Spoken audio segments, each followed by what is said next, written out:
Jacob et Wilhelm Grimm, Tom Pouce.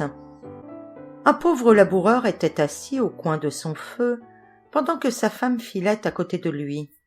Il disait : « C'est un grand chagrin pour nous de ne pas avoir d'enfants. Quel silence chez nous, tandis que chez les autres tout est si gai, si bruyant. » « Oui, » répondit sa femme en soupirant. « Dussions-nous n'en avoir qu'un seul, pas plus gros que le pouce, je m'en contenterais, et nous l'aimerions de tout notre cœur. » La femme, sur ces entrefaites, devint souffrante, et au bout de 7 mois, elle mit au monde un enfant bien constitué dans tous ses membres, mais qui n'avait qu'1 pouce de haut. Elle dit : « Le voilà tel que nous l'avons souhaité, il n'en sera pas moins notre cher fils. » Et à cause de sa taille, ses parents le nommèrent Tom Pouce. Ils le nourrirent aussi bien que possible, mais il ne grandit pas et resta tel qu'il avait été à sa naissance. Cependant il paraissait avoir de l'esprit, ses yeux étaient intelligents, et il montra bientôt, dans sa petite personne, de l'adresse et de l'activité pour mener à bien ce qu'il entreprenait. Le paysan s'apprêtait un jour à aller battre du bois dans la forêt, et il se disait à lui-même : « Je voudrais bien avoir quelqu'un pour conduire ma charrette. »« Père, » s'écria Tom Pouce, « je vais la conduire, moi. Soyez tranquille, elle arrivera à temps. » L'homme se mit à rire. « Cela ne se peut pas, dit-il, tu es bien trop petit pour conduire le cheval par la bride. »« Ça ne fait rien, père. Si maman veut atteler, je me mettrai dans l'oreille du cheval, et je lui crierai où il faut qu'il aille. »« Eh bien, répondit le père, essayons. » La mère attela le cheval et mit Tom Pouce dans son oreille. Et le petit homme lui cria le chemin qu'il fallait prendre. « Dia !» Si bien que le cheval marcha comme s'il avait eu un vrai charretier, et la charrette fut menée au bois par la bonne route. Pendant que l'équipage tournait au coin d'une haie et que le petit bonhomme criait « Dia, dia !» il passa par là 2 étrangers. « Grand Dieu !» s'écria l'un d'eux, « qu'est-ce cela ? Voilà une charrette qui marche. On entend la voix du charretier et on ne voit personne. »« Il y a quelque chose de louche là-dessous, » dit l'autre. « Il faut suivre cette charrette et voir où elle s'arrêtera. » Elle continua sa route et s'arrêta dans la forêt, juste à la place où il y avait du bois abattu. Quand Tom Pouce aperçut son père, il lui cria : « Vois-tu, père, que j'ai bien mené la charrette ? Maintenant, fais-moi descendre. » Le père, saisissant la bride d'une main, prit de l'autre son fils dans l'oreille du cheval et le déposa par terre. Le petit s'assit joyeusement sur un fétu. Les 2 étrangers, en apercevant Tom Pouce, ne savaient que penser, ils étaient étonnés. L'un d'eux prit l'autre à part et lui dit : « Ce petit drôle pourrait faire notre fortune si nous le faisions voir pour de l'argent dans quelque ville. Il faut l'acheter. » Ils allèrent trouver le paysan et lui dirent : « Vendez-nous ce petit nain, nous en aurons bien soin. »« Non, » répondit le père, « c'est mon enfant, il n'est pas à vendre pour tout l'or du monde. » Mais Tom Pouce, en entendant la conversation, avait grimpé dans les plis des vêtements de son père. Il lui monta jusque sur l'épaule, et de là lui souffla dans l'oreille. « Père, livrez-moi à ces gens-là, je serai bientôt de retour. » Son père le donna donc aux 2 hommes pour une belle pièce d'or. « Où veux-tu te mettre ? lui dirent-ils. »« Ah, mettez-moi sur le bord de votre chapeau, je pourrai me promener et voir le paysage, et j'aurai bien soin de ne pas tomber. » Ils firent comme ils voulaient, et quand Tom Pouce eut dit adieu à son père, ils s'en allèrent avec lui et marchèrent ainsi jusqu'au soir. Alors le petit homme leur cria : « Arrêtez, j'ai besoin de descendre. »« Reste sur mon chapeau, » dit l'homme qui le portait. « Peu m'importe ce que tu feras, les oiseaux m'en font plus d'une fois autant. »« Non pas, dit Tom Pouce, mettez-moi en bas bien vite. » L'homme le prit et le posa par terre dans un champ près de la route. Il courut un instant parmi les mottes de terre, et tout à coup il se plongea dans un trou de souris qu'il avait cherché exprès. « Bonsoir, messieurs, partez sans moi !» leur cria-t-il en riant. Ils voulurent le rattraper en fourrageant le trou de souris avec des baguettes. Mais ce fut peine perdue. Tom s'enfonçait toujours plus avant, et, la nuit étant tout à fait venue, ils furent obligés de rentrer chez eux en colère et les mains vides. Quand ils furent loin, Tom Pouce sortit de son souterrain. Il craignait de se risquer de nuit en plein champ, car une jambe est bientôt cassée. Heureusement, il rencontra une coque vide de limaçon. « Dieu soit loué, dit-il, je passerai ma nuit en sûreté là-dedans. » Et il s'y établit. Comme il allait s'endormir, il entendit deux hommes qui passaient, et l'un disait à l'autre. « Comment nous y prendrions-nous pour voler à ce riche curé son or et son argent ?»« Je vous le dirai bien, leur cria Tom Pouce. « Qu'y a-t-il » s'écria un des voleurs effrayé. « J'ai entendu quelqu'un parler. » Ils restaient à écouter quand Tom leur cria de nouveau. « Prenez-moi avec vous, je vous aiderai. »« Où es-tu donc ?»« Par terre, du côté d'où vient la voix. » Les voleurs finirent par le trouver.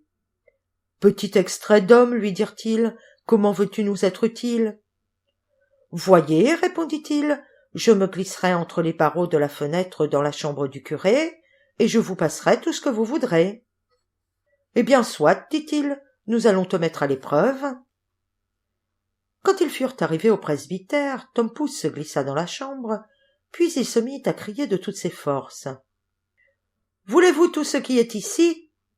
Les voleurs effrayés lui dirent. « Parle plus bas, tu vas réveiller la maison. » Mais, faisant comme s'il ne les avait pas entendus, il cria de nouveau. « Qu'est-ce que vous voulez ? Voulez-vous tout ce qui est ici ?» La servante, qui couchait dans la chambre à côté, entendit ce bruit. Elle se leva sur son séant et prêta l'oreille. Les voleurs avaient battu en retraite. Enfin, ils reprirent courage, et croyant seulement que ce petit drôle voulait s'amuser à leurs dépens, ils revinrent sur leurs pas et lui dirent tout bas. « Plus de plaisanterie, passe-nous quelque chose. » Alors, Tom se mit à crier encore du haut de sa tête. « Je vais vous donner tout, tendez les mains !» Cette fois la servante entendit bien clairement. Elle sauta du lit et courut à la porte. Les voleurs, voyant cela, s'enfuirent comme si le diable eût été à leur trousse. La servante, n'entendant plus rien, alla allumer une chandelle. Quand elle revint, Tom Pouce, sans être vu, fut se cacher dans le grenier au foin. La servante, après avoir fureté dans tous les coins, sans rien découvrir, alla se remettre au lit et crut qu'elle avait rêvé. Tom Pouce était monté dans le foin et s'y était arrangé un joli petit lit. Il comptait s'y reposer jusqu'au jour et ensuite retourner chez ses parents. Mais il devait subir bien d'autres épreuves encore, tant on a de mal dans ce monde. La servante se leva dès l'aurore pour donner à manger au bétail. Sa première visite fut pour le grenier au fourrage, où elle prit une brassée de foin avec le pauvre Tom endormi dedans. Il dormait si fort qu'il ne s'aperçut de rien, et ne s'éveilla que dans la bouche d'une vache, qui l'avait pris avec une poignée de foin. Il se crut d'abord tomber dans un moulin à foulon, mais il comprit bientôt où il était réellement. Tout en évitant de se laisser broyer entre les dents, il finit par glisser dans la gorge et dans la panse. L'appartement lui semblait étroit, sans fenêtre, et on n'y voyait ni soleil ni chandelle. Le séjour lui en déplaisait fort, et ce qui compliquait encore la situation, c'est qu'il descendait toujours de nouveaux foins, et que l'espace devenait de plus en plus étroit. Enfin, dans sa terreur, Tom s'écria le plus haut qu'il put. « Plus de fourrage, je n'en veux plus !» La servante était justement occupée à ce moment à traire la vache. Cette voix, qu'elle entendait sans voir personne, et qu'elle reconnaissait pour celle qui l'avait déjà réveillée pendant la nuit, l'effraya tellement qu'elle se jeta en bas de son tabouret en répandant tout son lait. Elle alla en toute hâte trouver son maître et lui cria « Ah, grand Dieu, monsieur le curé, la vache qui parle !»« Tu es folle, répondit le prêtre. Et cependant il alla lui-même dans l'étable pour s'assurer de ce qui se passait. À peine y avait-il mis le pied que Tom Pouce s'écria de nouveau. « Plus de fourrage, je n'en veux plus !» La frayeur gagna le curé à son tour, et s'imaginant qu'il y avait un diable dans le corps de la vache, il dit qu'il fallait la tuer. On la battit, et la panse dans laquelle le pauvre Tom était prisonnier fut jetée sur le fumier. Le petit eut grand-peine à se démêler de là, et il commençait à passer la tête dehors, quand un nouveau malheur l'assaillit. Un loup affamé se jeta sur la panse de la vache et l'avala d'un seul coup. Tom Pouce ne perdit pas courage. Peut-être pensa-t-il que ce loup sera traitable.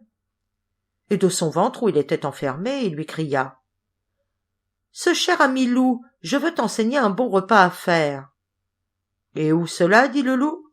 « Dans telle et telle maison. Tu n'as qu'à te glisser par l'égout de la cuisine.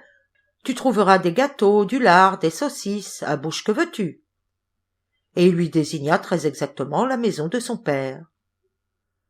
Le loup ne se le fit pas dire 2 fois. Il s'introduisit dans la cuisine et s'en donna à cœur joie aux dépens des provisions. Mais quand il fut repu et qu'il fallut sortir, il était tellement gonflé de nourriture qu'il ne put venir à bout de repasser par l'égout. Tom, qui avait compté là-dessus, commença à faire un bruit terrible dans le corps du loup, en sautant et en criant de toutes ses forces. « Veux-tu te tenir en repos ?» dit le loup, « tu vas réveiller tout le monde. »« Eh bien, quoi ?» répondit le petit homme. « Tu t'es régalé, je veux m'amuser aussi, moi. » Et il se remit à crier tant qu'il pouvait. Il finit par réveiller ses parents, qui accoururent et regardèrent dans la cuisine à travers la serrure. Quand ils virent qu'il y avait un loup, ils s'armèrent, l'homme de sa hache et la femme d'une faux.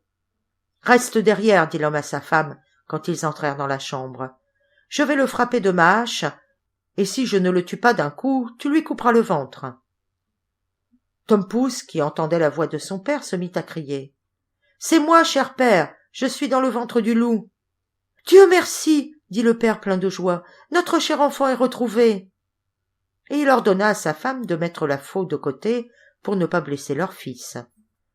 Puis, levant la hache, d'un coup sur la tête, il étendit mort le loup, et ensuite, avec un couteau et des ciseaux, il lui ouvrit le ventre et en tira le petit homme. « Ah, dit-il, que nous avons été inquiets de ton sort. »« Oui, père, j'ai beaucoup couru le monde. Heureusement, me voici rendu à la lumière. »« Où as-tu donc été ?»« Ah, père, j'ai été dans un trou de souris, dans la panse d'une vache et dans le ventre d'un loup. Maintenant, je reste avec vous. »« Et nous ne te revendrions pas pour tout l'or du monde, » dirent les parents en l'embrassant et en le serrant contre leur cœur. Ils lui donnèrent à manger et lui firent faire d'autres habits, parce que les siens avaient été gâtés pendant son voyage.